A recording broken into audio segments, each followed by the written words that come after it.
Hey there, Debbie here. I'm back again. It's beautiful outside today. I worked in the yard and blue skies, sunshine. It's beautiful, but it's going to start raining at the end of the week. I'm here today to talk about gadolinium. If you're a first time visitor, welcome. And if you're a returning visitor, welcome back. I want to talk about gadolinium, gadolinium based contrast agents, gadolinium deposition disease. And I want to talk about it not as a doctor, not as giving medical advice, but as a patient on a healing journey. I wanted to throw out some numbers at you just to help you think about your own health care and some of the costs that you're maybe incurring or some of the issues that you may be dealing with. I attend the MAHA action meetings on Wednesdays, and I hope to be a guest speaker there someday and talk about gadolinium. But right now, it's we don't talk about gadolinium. So it may be a while before I get that opportunity. But in the meantime, I'll do these short videos and talk about my own journey. So we spent $5.3 trillion in 2024 on healthcare, $15,500 per person. That's a lot of money. That's a lot of money. I spend $8,000 a year on premiums for insurance. And then heavy metals aren't covered. Heavy metal toxicity is not covered under insurance. There's no insurance that pays for it. Well, first off, no there's no cure or antidote that's FDA approved to help you get these heavy metals out of your body. It's kind of interesting dilemma because insurance paid to inject it, but then when I got sick, they said, "Shh, we can't talk about that. We know you're sick, but let's just deal with your current symptoms and your current ailments, and we'll help you with that." Which brings me to my point of this video. 52% of the people in a group that I'm a member of, and gadolinium is just one agent, it's just one pharmaceutical product that is used in medicine, but 52% of the people in the group I'm a member of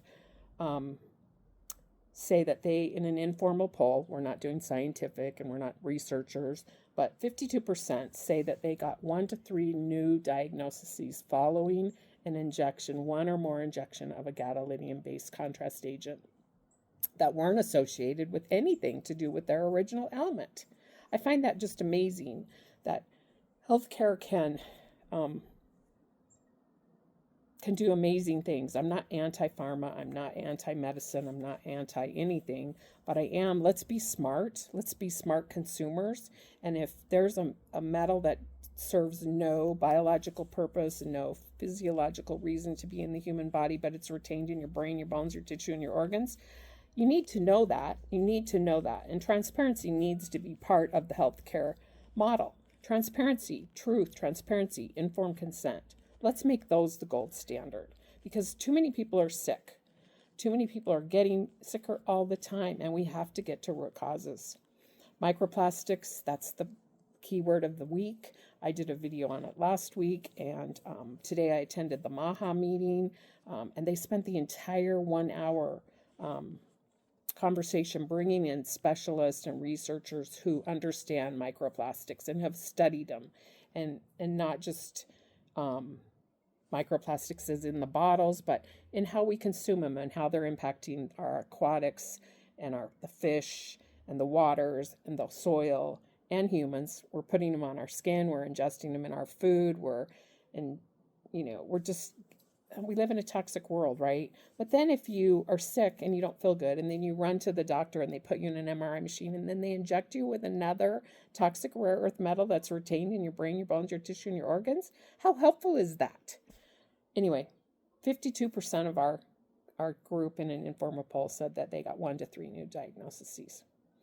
53% said that they went back to the doctor 5 to 10 plus times before they could get any help. And most of the time they were diagnosed with it being psychosomatic or stress or all kinds of things, but never, ever would they talk about this retained heavy metal. We have to change, folks. We have to change. I want to be part of that change. I want to be part of the solutions. There's lots of ways to feel better. It takes a lot of money.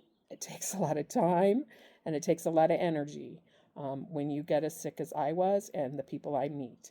But it does happen. We do feel better. We keep going. And even in spite of some terrible diagnoses, my 3 new heart conditions. Doctors won't talk about it. They just tested me for COPD. Said, well, you were a smoker when you were younger, so maybe that's it. Then the COPD test came back perfect. No asthma, nothing. So what is making my lungs stiff and fibrosis? What is causing thickening of my heart? It's time to talk about heavy metals. It really is. It's costing our country a lot of money. $5.3 trillion. Let's cut that bill in half. Let's get well. Take care. May your journey be one of wellness always. Know what you choose to inject, inhale, ingest into your body. We do have choices. We don't have control of everything, but we do have choices. So take care. Not a doctor, not medical advice. Till next time.